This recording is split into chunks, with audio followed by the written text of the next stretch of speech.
Halo teman sahabat petani, jumpa lagi. Kita lagi di kebun ya. Yang mana yang saya pernah janjikan kemarin, setelah kita bersih-bersih ya rerumputan gulma di sekitar area tanam alpukat ini. Ini saatnya kita akan melakukan pemupukan. Jadi teman sahabat semua ya, walaupun kita tahu di dalam tanah ini atau di daerah area tanam ini atau di sekitar ya lahan ini tersedia ya unsur NPK ya tersedia, tapi kita meragukan ya sejauh mana besar kecilnya. Jadi karena ini tanaman yang salah satu kita budidayakan, tentu kita harus menambahkanlah ya jumlah NPK yang udah ada di dalam tanah. Mungkin teman sahabat semua, apa yang dimaksud dengan NPK? Jadi mungkin pada umumnya, lazimnya teman sahabat udah tahu ya, tapi mungkin ada juga ya yang belum tahu apa itu NPK. Jadi NPK itu untuk memudahkan ya, ada 3 unsur di situ. Ya, ada 3 unsur di situ, ada nitrogen, ada fosfat dan ada kalium. Itulah yang dikatakan unsur makro yang diperlukan ya semua pada umumnya tumbuhan ya. Kebetulan yang kita budidayakan itu tanaman alpukat, artinya kita perlu menambahkan NPK. Walaupun tadi udah saya ulangi lagi ini, NPK itu ya memang udah ada di dalam tanah, hanya jumlahnya kita tidak tahu ya persentasenya ya, apakah hanya pas-pasan. Tentu kita ingin memacu pertumbuhan tanaman yang kita budidayakan ya. Mungkin teman sahabat budidayakan tanaman lain ya, tentu juga memerlukan NPK ya. Ya termasuk ya jenis tanaman ya, yang saya maksud itu mungkin coklat juga perlu NPK. Ya, sawit juga perlu NPK. Semua jenis tanaman ya pasti tidak lepas dari unsur nitrogen, fosfat dan kalium. Jadi pada kesempatan ini ya, saya akan berbagi kegiatan kita ya, akan aplikasi, akan menerapkan pemupukan ya. Ini udah saya jelaskan lagi. Ini alpukat ya, hampir memasuki kurang lebih 1 bulan lagi 2 tahun ya. Ditanam di MDPL kurang lebih 90 meter dari atas permukaan laut ya.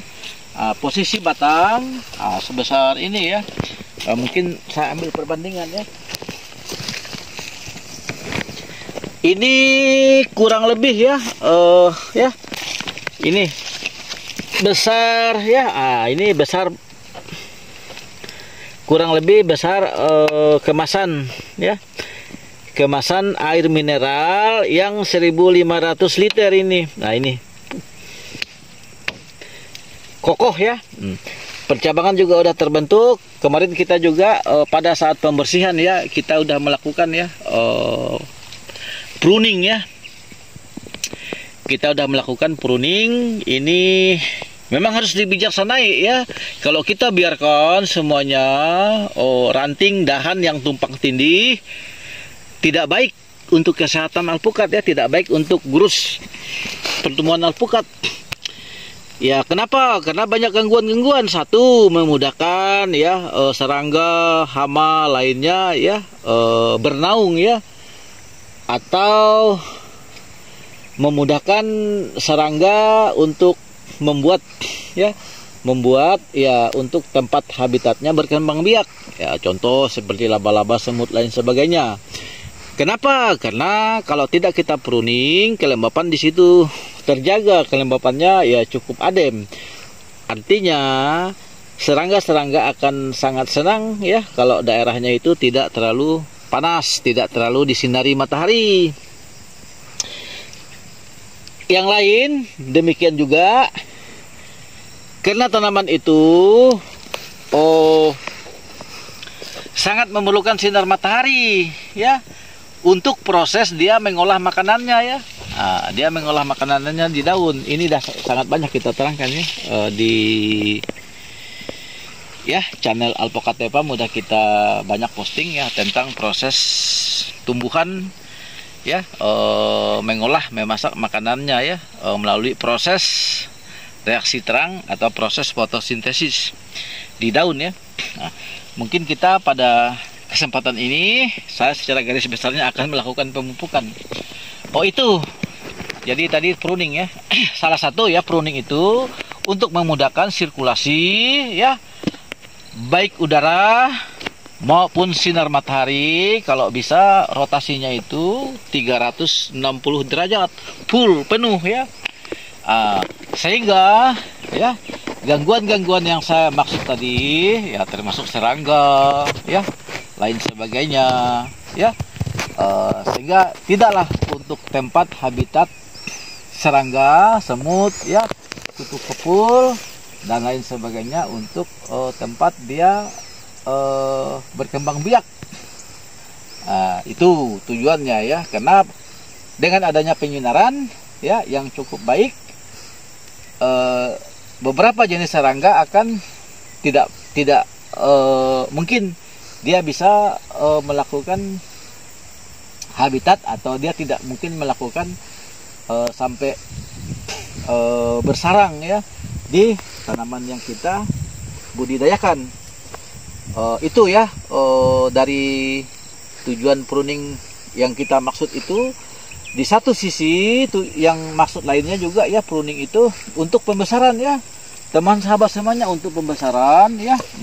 Ini pembesaran artinya ini primer, sekunder, tersier ya. Ini bisa saja ini kita katakan ini tersier atau sekunder, untuk pembesaran dahan atau batang primer dan batang sekunder.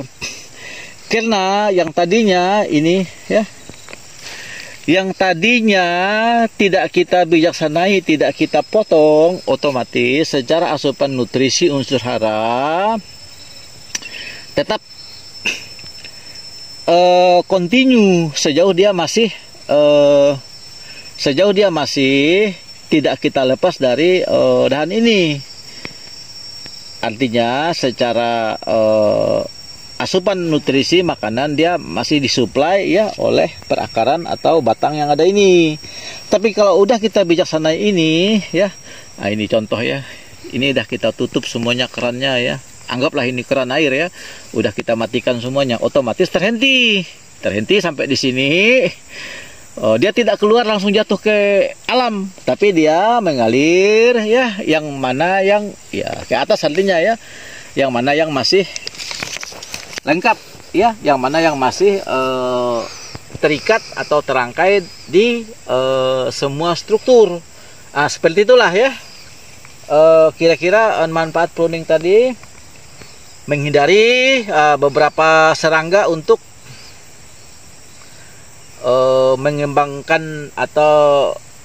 mengembangkan dirinya ya di pohon kita. Kedua, untuk sirkulasi baik udara maupun penyinaran ya, artinya membantu proses fotosintesis sehingga bisa bekerja dengan baik. Ketiga, untuk memperbesar ya, kekokohan batang primer, sekunder ya, termasuk tersier juga. Ada manfaat tujuan yang lainnya ya, keseimbangan dari ya pohon itu sendiri. Seumpamanya dia sangat berat ke salah satu sisi, tentu kita yang menimbangnya. Mungkin yang agak berat itu kita kurangi beberapa dahan ranting sehingga dia betul seimbang ya. Seimbang, begitu ada terpaan ya, gangguan-gangguan abiotik ya, angin yang kencang mungkin ya, otomatis tidak segampang itu roboh. Tapi kalau dia salah satu terlalu berat sebelah, begitu angin datang ya, menyerang, ya otomatis dia ada kemungkinan ya roboh. Nah, itulah kira-kira ya teman sahabat. Oke, kita akan melakukan pemupukan ya. Udah kita jelaskan tadi ya, dari tanam kurang lebih hampir memasuki 2 tahun. Jadi pupuk yang kita, nah ini kembali masuk ke pemupukan ya. Jadi sebelum saya aplikasi pupuk, nah ini pupuk yang kita gunakan ini ya, ada NPK berimbang ya. NPK berimbang itu karena unsur nitrogen, fosfat, kaliumnya itu 16%, 16%, 16%. Yang dimaksud dengan 16% itu, kalaulah dia ya 100 kilo NPK berimbang itu, anggaplah saya menyebut nama merek ya, di Mutiara. Tersedia 100 kilo Mutiara, artinya kan 2 karung. Artinya di 2 karung itu ada unsur nitrogennya 16 kilo. Demikian juga unsur fosfatnya 16 kilo, unsur kaliumnya 16 kilo. Artinya betul-betul yang murni NPK itu 16 dikali 3. Ya, 16 dikali 3 ya artinya 48 ya, 48 kilo semuanya. Sisanya 52 kilo itu apa-apa saja. Itu campuran yang lainnya ya, termasuk yang ya, termasuk ada unsur-unsur kecil juga ya. Di situ ada kalsium ya, ada semacam silikonnya, ada unsur-unsur kecil ya. Itu ya teman sahabat, kita hanya menjelaskan secara garis besarnya ya. Itu jadi ini coba kamera fokus lagi ya. Ini kita modifikasi lagi, kita aplikasi, kita campur lagi dengan unsur tunggal. Unsur tunggalnya itu karena kita merasa ini perlu, karena usianya juga udah mau peralihan ya, dari fase pertumbuhan mau masuk ke fase generatif. Artinya perlu kita pacu fosfat dengan unsur kaliumnya, yang mana kedua unsur itu sangat dibutuhkan ya, sangat dibutuhkan ya tanaman ya, untuk dia memasuki fase ya, kalau kita analogi dengan manusia, fase dewasa ya. Fase dewasa itu artinya fase dia udah memasuki peralihan, tadinya pertumbuhan memasuki ke fase untuk berbunga ya, berbuah ya. Itu alpukat sejauh dia sambung pucuk, pengalaman kita ya, untuk di jenis varietas lilin Sinca itu kurang lebih 2 tahun udah masuk ya, udah masuk fase belajar berbunga berbuah. Ini makanya kalau dia udah masuk fase itu, kita agak tekan sedikit nitrogennya, karena kita tahu nitrogen itu untuk pertumbuhan ya, untuk growth sangat bagus itu, pertumbuhan-tumbuhan ya. Itu jadi kita ada tambahan unsur tunggal di sini, ada fosfat dengan ada fosfatnya kita ambil dari SP36, SPTRO 36. Kaliumnya kita juga ambil dari KCL ya. Kalium klorida kita juga ambil dari kemasan di maaf menyebut nama merek, bukan kita promosi, yang ada di KCL Mahkota. Itu juga ada kaliumnya ya. Seperti itu kita tambahkan ya, karena kita akan memperkaya fosfat dengan kalium, walaupun tadinya memang udah tersedia di Mutiara berimbang ya, tidak ada salahnya kita untuk meyakinkan bahwa ini kita perkaya fosfat dengan kaliumnya untuk nanti cadangan makanan dia pada masuk fase berbunga berbuah.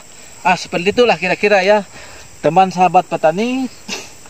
Ini pengalaman kita di lapangan ya. Tentu saya langsung aplikasi. Jadi untuk satu pohon ini ya tidak banyak perlunya ya, kurang lebih lah sekitar 3 on ya. Kalau 3 on itu dia kurang lebih lah ya, 3 on itu ya, saya udah ukur ya. Ini ya sekitar 5 ya, 5 atau 6 ya. 1 ya, 2, 3, 4. Ini kurang lebih ya untuk satu pohon ini kurang lebih ya genggam kita dewasa ya. Nah, tapi teman mau pasnya ini kan kurang lebih, boleh dia lebih, boleh tidak masalah, mau setengah kilo apa. Karena kan kalau kita juga ya nanti periodiknya juga 1 bulan ke depan juga kita lakukan lagi pemupukan seperti itu ya. Nah, jadi tinggal kita tabur ya. Nah, kalau bisa ini tajuk daun ya, sahabat teman ya. Ini tajuk daun, tentu berlaku juga pada umumnya lah ya tumbuhan baik di tanaman lain ya. Mungkin di coklat atau di sawit ya, termasuk tanaman-tanaman ya mungkin ya jenis tanaman perkebunan lainnya ya, termasuk durian apa. Nah, ini persis tajuk daun ya. Nah, jadi ya kita ini udah di sini aja ya teman sahabat. Ini kohe ayam ya, ayam petelur, kotoran ayam petelur ya. Mungkin kalau kami di sini menyebutnya ini TA ya. Kalau kami di Kalimantan Barat atau Singkawang itu namanya TA, tai ayam ya singkatannya. Tapi mungkin teman-teman yang di luar Kalimantan tidak tahu apa itu TA ya. Nah, seperti itu ya teman sahabat. Kenapa tidak kita benamkan ya? Memang ada pengalaman kita pada pemakaian TA ya. Jadi saya sambil jalan ya. Yang tidak kita fermentasi ya. Dia begitu kita benamkan ditanam ya, dia bisa hidup kembali. Maksudnya dia belum matang ya. Jadi dia sangat mudah mendatangkan patogen virus yang tidak baik.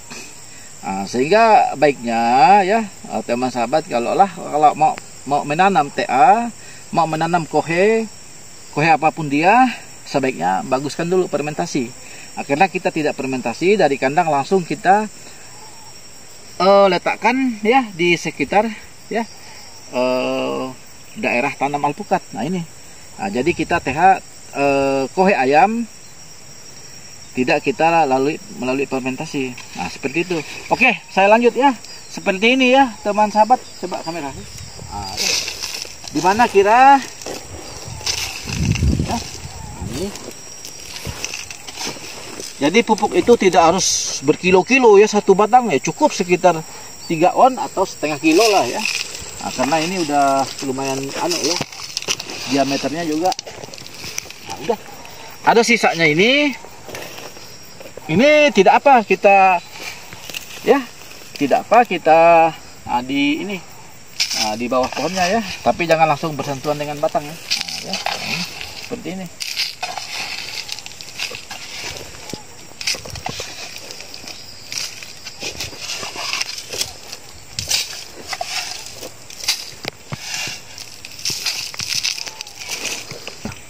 Setelah kita tabur, kita kelilingkan ya di tajuk daun. Nah, yang dimaksud tajuk daun itu ini ya teman sahabat ya.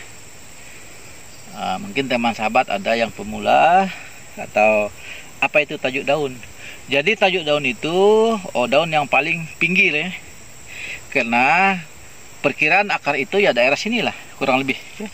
Daerah sini. Akar yang paling ujung. Jadi akarnya belum ke sana, dia sesuai dengan ya tajuk daun. Jadi ini pupuk yang udah kita sebar tadi di bawah tajuk daun kita tutup. Penutupan ini ya untuk efisiensi pupuk. Kalaulah hujan datang ya teman sahabat ya, dia tidak begitu merembes ke lain tempat. Kalaulah kemarau berkepanjangan ya, dia tidak menguap ya, tidak menguap oleh langsung pancaran sinar matahari ya. Nah ini udah kita benamkan ya. Nah, seperti ini ya teman sahabat ya.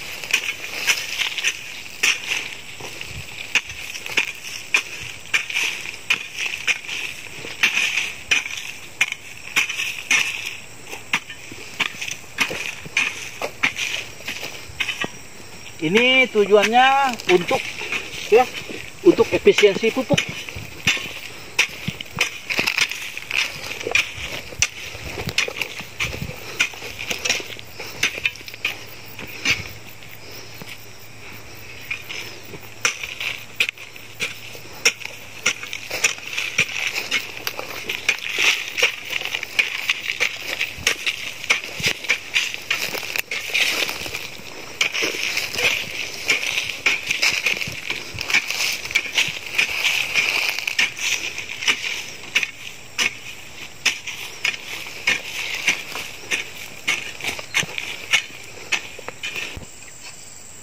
setelah kita tutup, teman sahabat, ya seperti ini.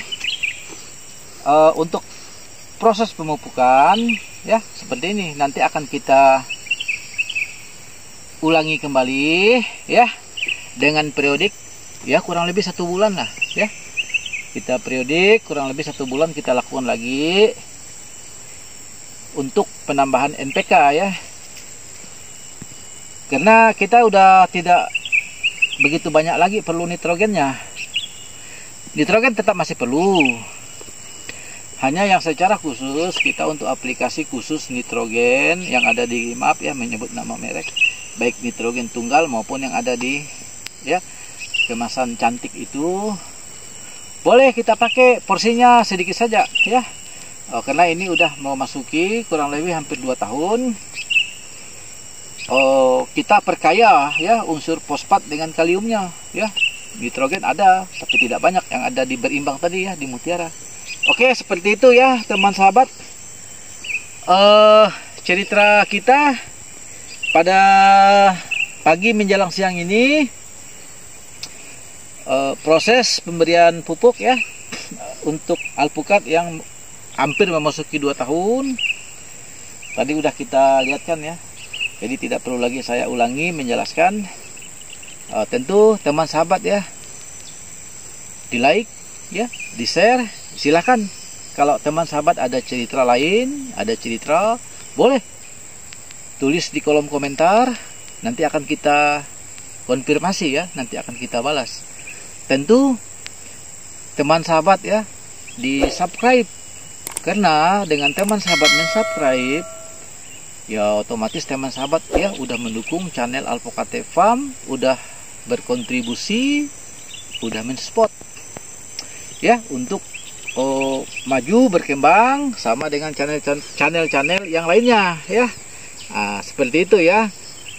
Dengan mensubscribe dan teman-teman juga bunyikan, ya, lonceng notifikasi, karena begitu kita ada postingan, ya, postingan yang terbaru di channel Alpukat Farm, teman-teman sahabat, ya, akan ada pemberitahuan dari YouTube bahwa kita ada video atau tayangan terbaru.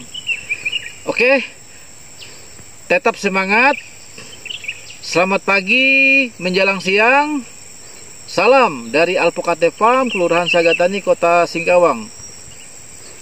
Selamat menjelang tengah hari.